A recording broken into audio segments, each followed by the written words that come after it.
I'm an old soul. I spent so much time in my younger years surrounded by uncles, aunts, and grandparents. I tell people I was supposed to be born in the 40s or 50s. But even when I was a kid, we had to get up to change the channel on the TV. And we didn't know who was calling us when the phone rang. People even showed up to your house unexpectedly. Well, because they were in the neighborhood. Wherever you grew up, you experienced a childhood that can never be duplicated. Good times, bad times, we struggled, we laughed, we ate, and we cried. I want to go back and hear your story. They say you can't live in the past, but we can hang out there for a while.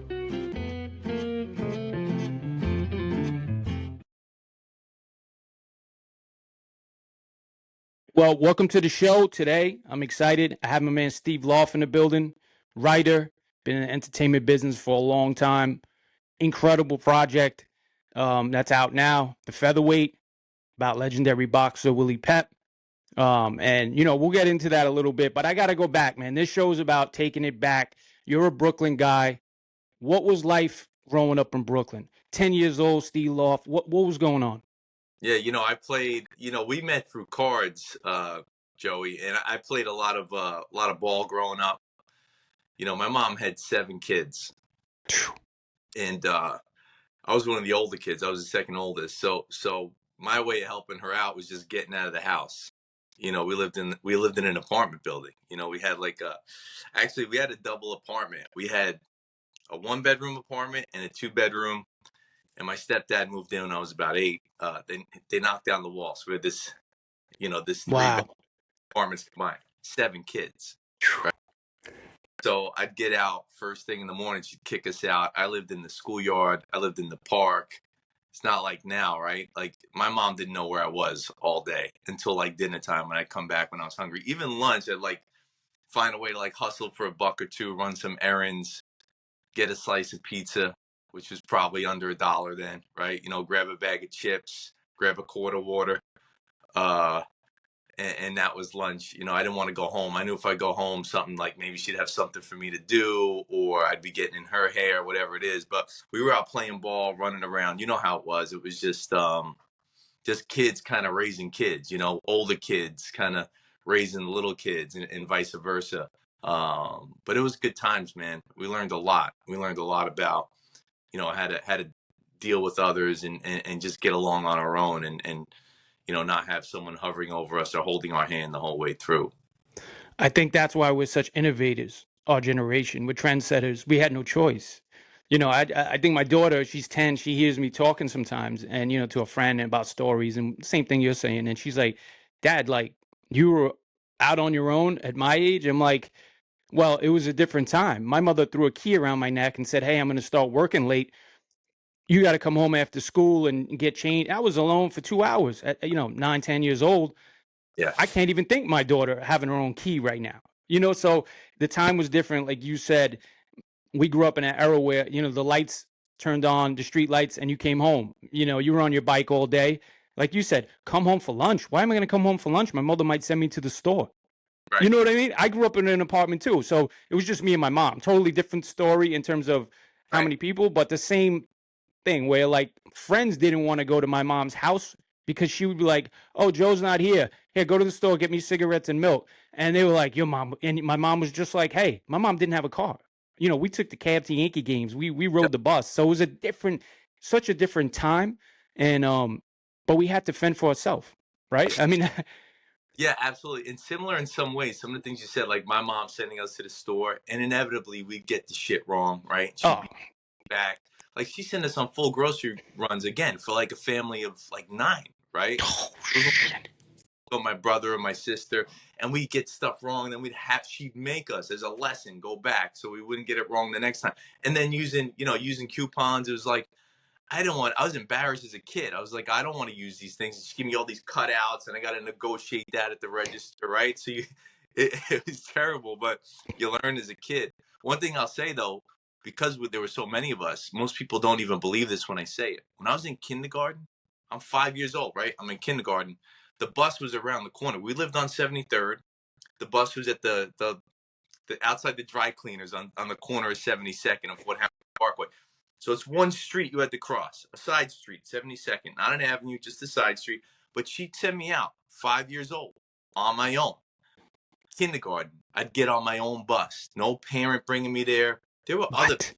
that would maybe keep an eye on me, but she was that busy with the kids. At that point there were four of us, but she'd just be like, yeah, just I remember like at the early days, my older sister would take me for the first week or two. And then once I knew the drill, I just had to make sure I knew the light, that light on 72nd said walk.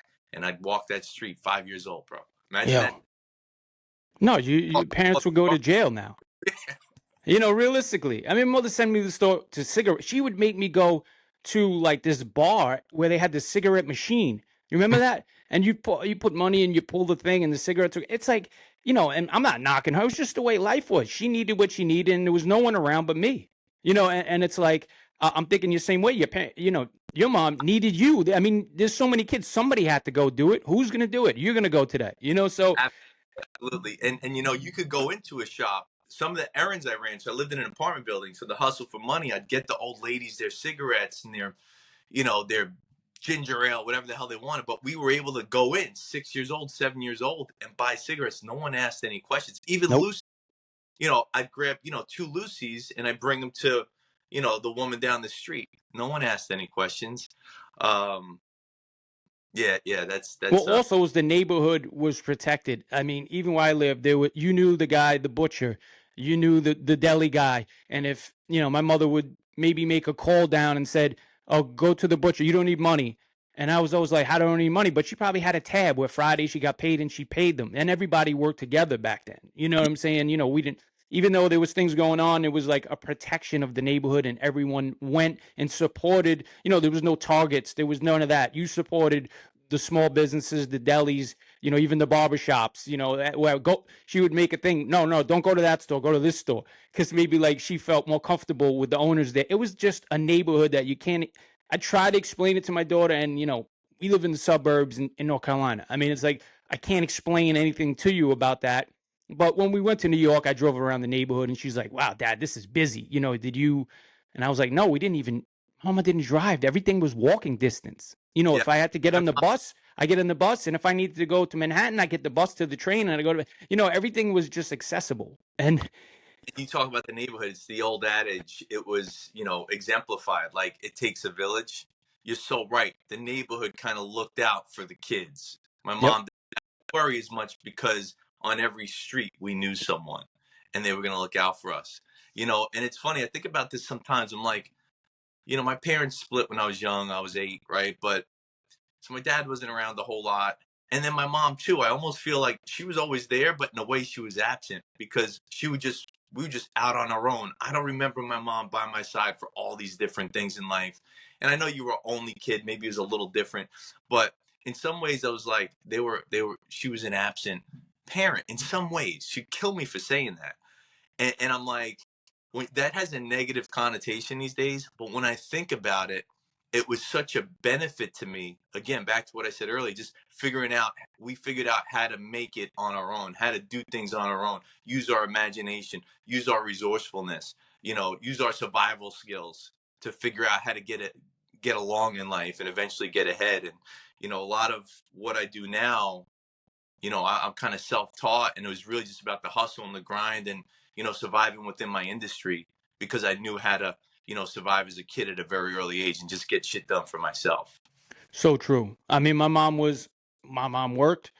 Luckily, 2 blocks away, I had my nana and my papa, so after school, they picked me up. But I grew up with that old soul because I was around them so much. And like you said, some days, I would go to school. My mother worked all day. 6 o'clock, she picked me up from nana and papa's.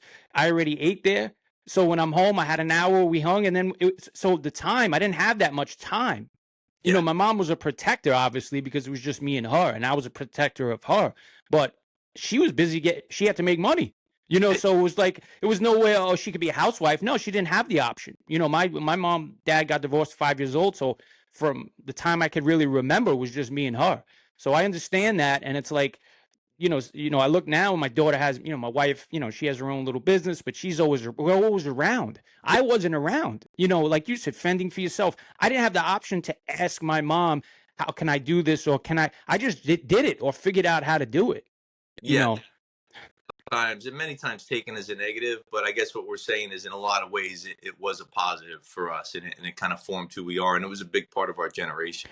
I think too, for the, we both into the entertainment business, and it's one of those things where can't go to school for it. Maybe you have to know somebody, maybe someone could mentor you, or you kind of just, if you want to go that route, you got to put the work in. And back in the days, it was extra work because we didn't have the internet, so you had to do things that, now where, press a button and you could get in touch with someone. Back then, if you didn't know someone, you couldn't get anywhere near that person, right? So you have to put your own, hustle in. So it's a totally different world. But I think for us, for creators, it was actually a plus for us. I agree, and you actually had to meet people and talk to people and understand how to handle yourself around people. I worry that my kids are not going to have that same experience. They have me, and passing down to them some of who I am, and the way we were, growing up. So I think that's an advantage for them, and probably for your kid as well. But maybe some kids of this generation don't have that. They're so on their screens and just communicating through social media and through text and all these different things, and not like in person in real life, which is a whole other thing, which may go away completely someday, right? People may have no contact the way technology is going and the way that we communicate modern day. Communication skills are definitely lacking with this generation of kids, and it's not even their fault because it's what they have, so it's tough. But let's go back to like 10-year-old Steve Loff. Like, Yeah. was there something you wanted to be at that age? What Oh did you yeah. want? Absolutely. I mean, I was a really good baseball player at a young age. I remember first year of Little League, I was like team MVP, 8 years old, what we called the minor leagues back Yep. then. 8 to 10 year olds, and I was the best kid on the team. So I wanted to play center field for the Yankees for my whole life. In fact, when I die, I told my kids that you got to get some of my ashes, just lean over that wall center field, just get some of them on Yankee Stadium, Oh, you know, that's amazing. and finally get me to center field. So yeah, I wanted to be a ball player, big time. I was crazy about sports, uh, crazy about girls. Always chasing girls, always chasing a game in the schoolyard or at the park. Collecting cards. We kind of connected through sports cards, and, Yep. and I was big into that. And then yeah, that's what 10-year-old me was, playing ball all day. Hanging out with my friends all day. Getting into some stuff as well. Always some mischief or something. Chasing. It's terrible to say, but like chasing the crazy lady down the street. We all did that. Or just bringing and running, or harassing neighbors in any way possible. Because when you're out there for 10 hours, 12 hours, 14 hours, you get bored and you want You're to. gonna get caught up. Yeah, you get caught up. There's no way to go around it. I mean, at some point, and obviously the friends we hung out with, you had some that were just a little nuts, and you had some that were like quiet. I was always kind of in the middle. I Yeah. wasn't like the bully. I wasn't like the sucker. I was just like me and whatever. But you always had those friends where, like, if you were like in a group and it just ended up being you and that dude, you were like, you might get into something, and it was life, and you just dealt with it. It wasn't like you're gonna run away. It was like whatever happens, happens, and hopefully it's nothing bad. Great point. That there was always those kids that went that little extra, always those crazy kids, those bad kids, right? And I was in the middle. If anything, I leaned toward good. I always was, trying to do good out there. But you get caught up with the wrong kids on the wrong day, and suddenly you're getting into fights. There were lots of fights growing up, on the street. Luckily, I wasn't in too many bad ones. As you get older, they get a little worse, right? When you Yep. teen, late teens, it gets kind of ugly. And The then, knife started to come in. Really yeah, wasn't guns in our era. Like I yeah, don't know, kids didn't have guns. Like really, maybe older. But like I remember kids getting the knives or the Chinese stars at some point where like something could happen, brass knuckles. But when yeah. we were kids, we just scrapped and wrestled and fought, but it wasn't nothing to worry about outside of just a fight. Yeah, there were no weapons or retaliations, things like that, but definitely some scraps, and definitely some fights, as early as, man, I remember fighting at like, 8, 9 years old. Now I've got red hair in my head. So I'd go out and kids would be like carrot top, rusty head. And as a little kid, you take that personally, and they'd say some nasty things. So at a young age, I was definitely having to defend myself. because I got upset when they said that. I didn't cower. I'd be like, fuck, who you talking to? That Yeah. kind of, get some ass kickings, give some ass kickings. But yeah, we were fighting too. But again, nothing too bad. And I was definitely one of the, middle to good kids. And there were some bad kids, and I tried to stay away from them. But even as a kid on the streets, you're like, you're intrigued by that kid. You want to spend a little time around that kid. Like, there's an aura around those bad kids. It's like, how bad is it? I want to see this today. I want to see what this is all about. Or you just get caught up where it's like, there's no choice. It's just you and this kid now. And it's like, how did it end up just me and him, and we're about to do this thing, right? It's true. I had a neighbor, Jason, and he was built like, he was a year older than me, but he was like, no one messed with Jason. My mother used to say, listen, walk to school with Jason and walk home with him. Because she knew if anything was going to happen, like if she heard about something, just be with Jason. Because Jason was a monster and no one wanted to mess with him. So for me, he's my neighbor. I knew him since I was a kid. I'm just stay close to Jason. But I knew if I stayed with him a long time, he might have me somewhere else I don't want to be. And then you got to watch him, and you become now you're like playing the, in the watch role, so it was like you had to kind of, and these are the things that no one could teach you. Once again, it was something that you just had to figure out yourself with your instincts Yeah. to just know when to go or when not to be with them. And, that was a tough thing. That's why we became almost like young men by the time we were 9, 10 years old, because we had to make decisions. Yeah, those survival instincts. And it's like you learn how to be a politician at a young age when you True. walk in the streets of the neighborhood, where it's like, you want to befriend a Jason. You want to have that kid on your side, right? You want to befriend Rob or Tom. You want to know, like, this kid because, you always want him on your baseball team. So you want to be cool with him. Or if shit goes down, you always want to be cool with Rob because he's a bigger kid and he can handle himself. He's got his hands, whatever. So you kind of build you just build your community in that way, and the people that you're cool with, because of the different qualities that they have, and you want to have some people on your side for different things, I guess, in the neighborhood. No, it's very true. Now you have young children. Is there certain things that bring you back in time, whether it's a TV show, it could be gum, it could be, I know obviously cards, we're connected with that brings us back. But is there something that, like, when they'll watch something or a certain show or something, even sneakers or something, that brings you back? Like, what brings you back to your childhood outside of cards? Is You it know, yeah, it's the kids. I mean, just at that age, being around them at that age. Now, a lot of what they experience is different than what we experience, but just seeing them there and thinking like what I was doing at this age. We still live in Brooklyn. I'm in Bay Ridge. There's a schoolyard right on our street. So when I go to the schoolyard with them, I'm like, oh yeah, this is something I used to do, and I kind of takes me back to those days. But again, I'm there with them as a parent. Like, my parents weren't there. We were in the schoolyard alone. Little things like Saturday mornings. We really don't watch a lot of TV on weekday mornings. I have two kids that go out to school, and the twins are 2.5 years old. They're at home, right? But like Saturday mornings, they're watching cartoons, essentially. Not the cartoons we watched, right? It doesn't go that far back, and we don't connect in that way, but they're just on the couch watching the shows Saturday morning. We always did that Saturday morning, before we got into our weekend and left the house. But yeah, I guess things like that. Nothing really specific that takes me back there, as it's related to my kids, I'd say. my daughter, Yeah. she loves Garfield, and it's like, they have the new Garfield, but they do a good job keeping it as the old Garfield. But the other day we punched in, and the old Garfield came up, and she was like, Dad, this is a little different. I'm like, well, this is what the graphics are not the new graphics. They're terrible to you probably, but this is what but it's cool that she could like something that I used to like. Like, Garfield was cool. He was, he was funny, and she says I'm Garfield now, but it's pretty funny how, like, you could see certain things, or she might bring something up, and I'm like, wow, how do you know about that? Like, that's cool too, because they'll, like, she has a little nostalgic factor in her, like me. But it's always fun that you can go back, and like you said, when they're getting into something, or they say something, or they do something that you did. As a dad, I have to police it, but sometimes I'm just like, you know what? I did that. I'll tell my wife, like, yo, let's not bust the chops with that, because we did it. You know what I mean? It's just, they have to push a little out there to test the waters, right? Absolutely. Yeah, you got to let them make their own mistakes and have their own experiences. It's funny you mentioned a specific like Garfield. Just this morning, one of my twins, Oscar, I got a boy and a girl.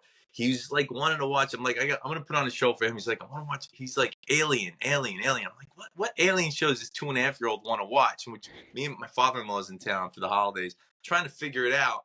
And we land on. He's like, that's it. I'm on Amazon. It was E.T., the original. So we had shown it to them a few weeks ago, and I guess it's stuck in his head. And he likes kind of, stuff that spooks him a little bit. And he kept saying Alien, Alien, and it was ET. And then I'm like, wow, that specifically took me back.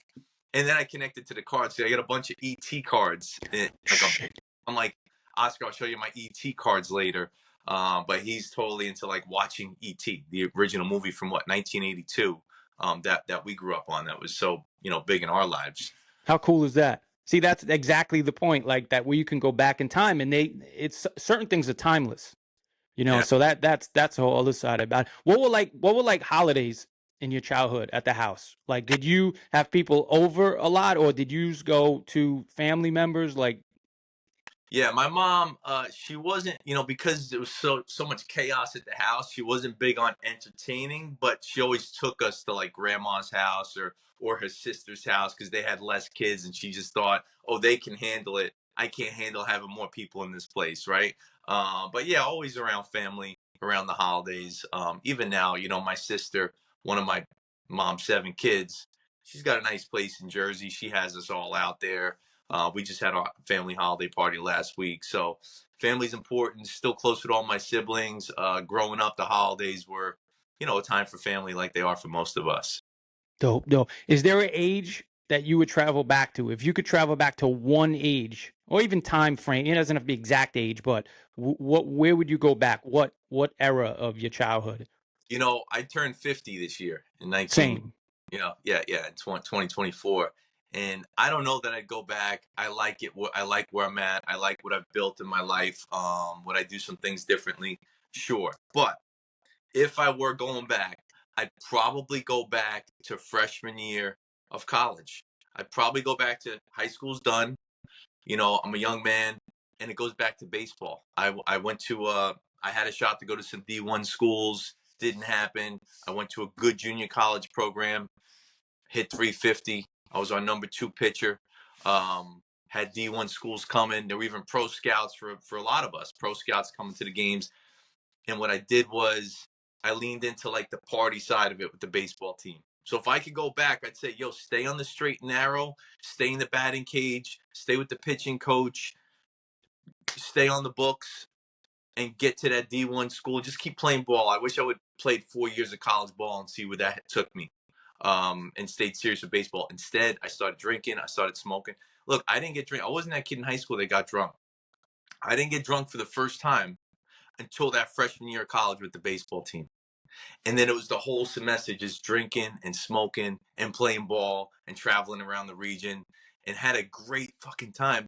But then I flunked out. I'll never forget sophomore year, I fall baseball. I went to practice. Coach is like, what are you doing here? You had a 1.25 average. And I was a smart kid. He's like, you had a 1.25. He said, you're ineligible till the spring. I was like, really? Damn. I can't play baseball? This is my love. I went back to the bus. I went home. I dropped out of school. Damn. I actually went back. I actually have my degree. Oh, you did? Yeah, it took me 17 years. I always wanted to be able to finish it so I could tell my kids, I got it. I want you to get it. You did it. You needed closure on that. You had to do it for yourself. Yeah, for sure. And I did. And it took a lot of time. But again, back to, our tenacity and just perseverance. I just chipped away nights and weekends. But back to that story. Yes, I would go back to freshman year and I would stay on the straight and narrow and just play ball. I love that. Yeah, like I was intended to do. So yeah. in those times, high school, college, what were your artists that you listened to, like music artists? What type of music were you listening to during that time? Oh, I mean, I was pretty one-dimensional. I was just rap, hip hop. I Yeah. mean, I was, 90s, just that 90s yeah, 90s. music. Yeah.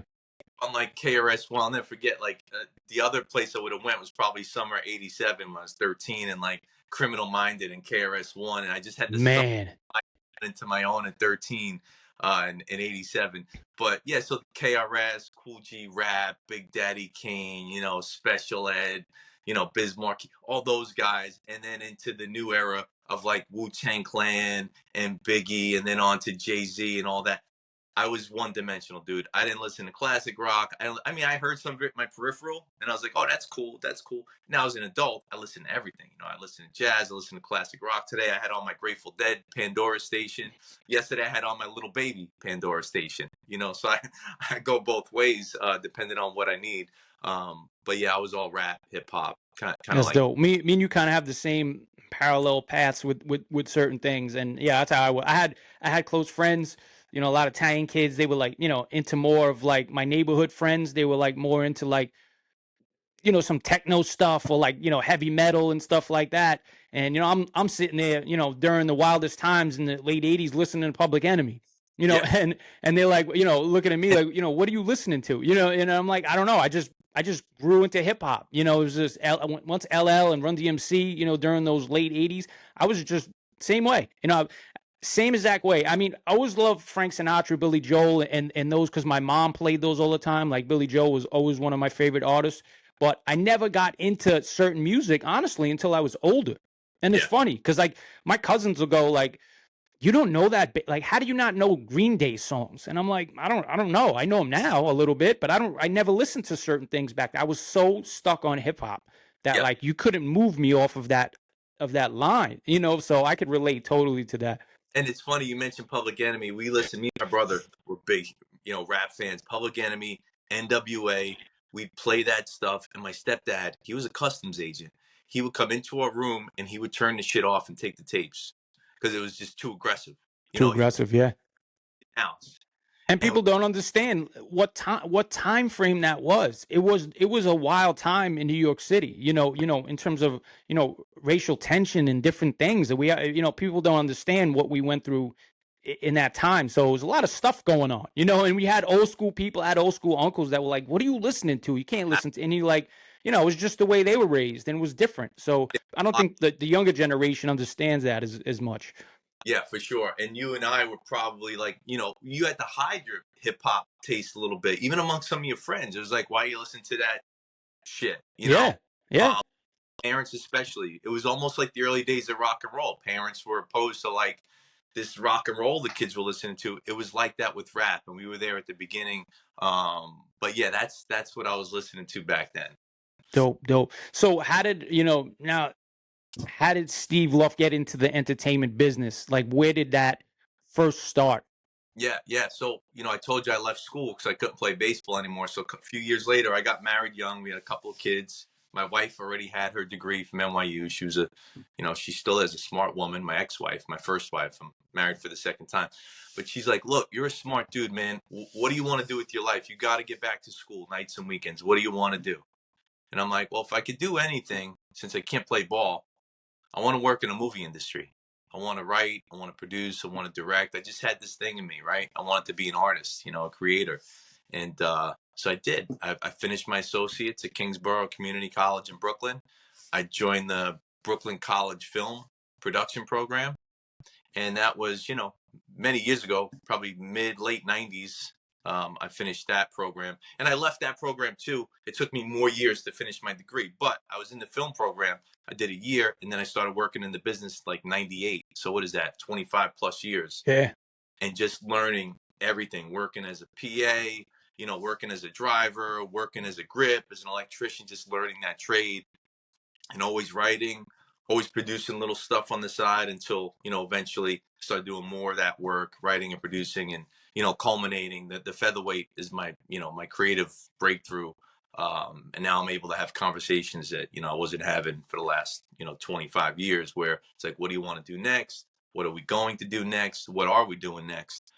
So I've got a few things on the table, but the Featherweight was the breakthrough, and took a long time to get there, almost 25 years to reach that creative mountain, top of. Well, I feel like I have a connection to that because when I lived in LA, which we go in 2010, 2011, Yeah. obviously I befriended Jimmy Matteo. And I remember going to he had a little place in Santa Monica, and we were hanging out one day and he was talking about this movie.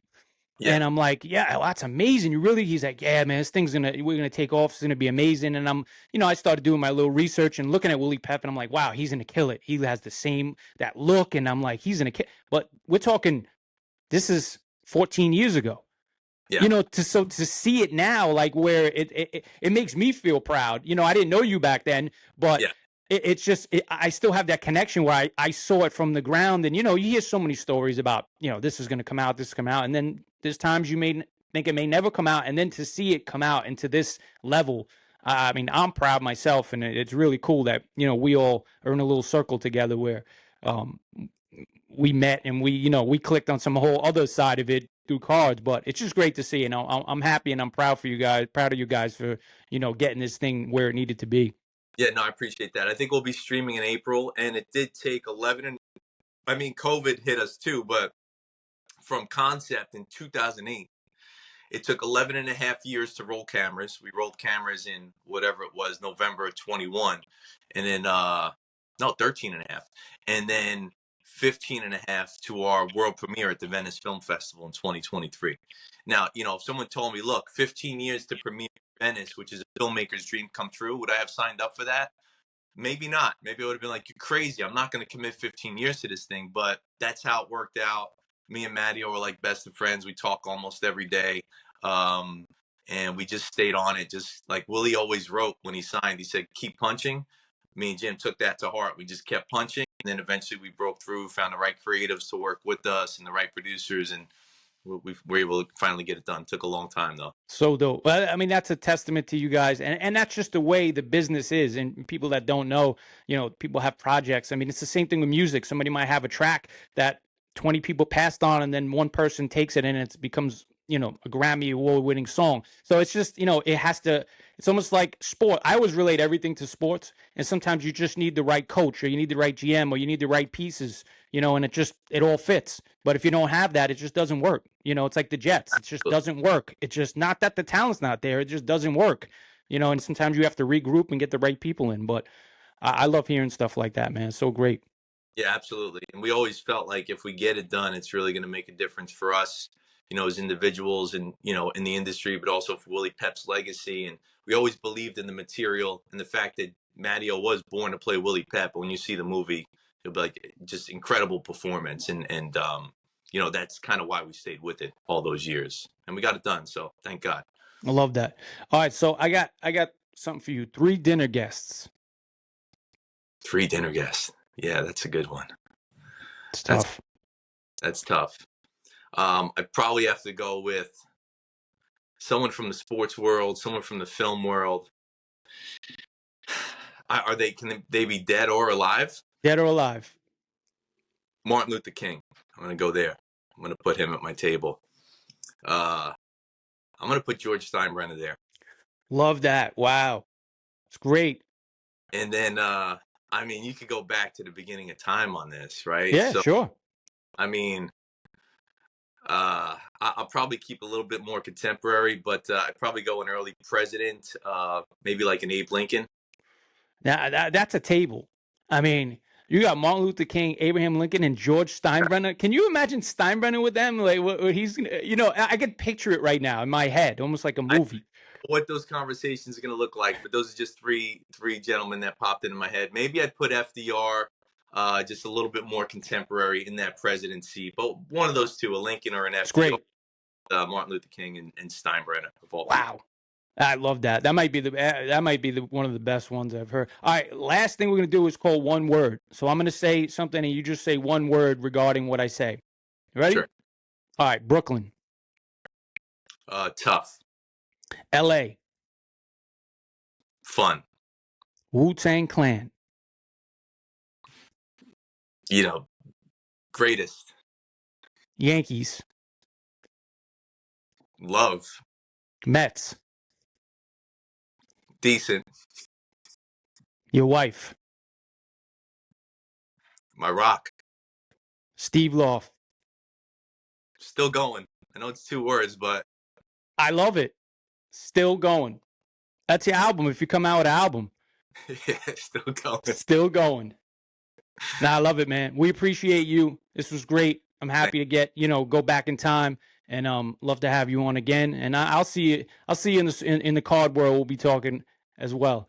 Absolutely. Good seeing you. Thanks for having me. I really appreciate it. This was Thanks, fun. Steve. Appreciate you. All right, be good. They say you can't live in the past, but we can hang out there for a while.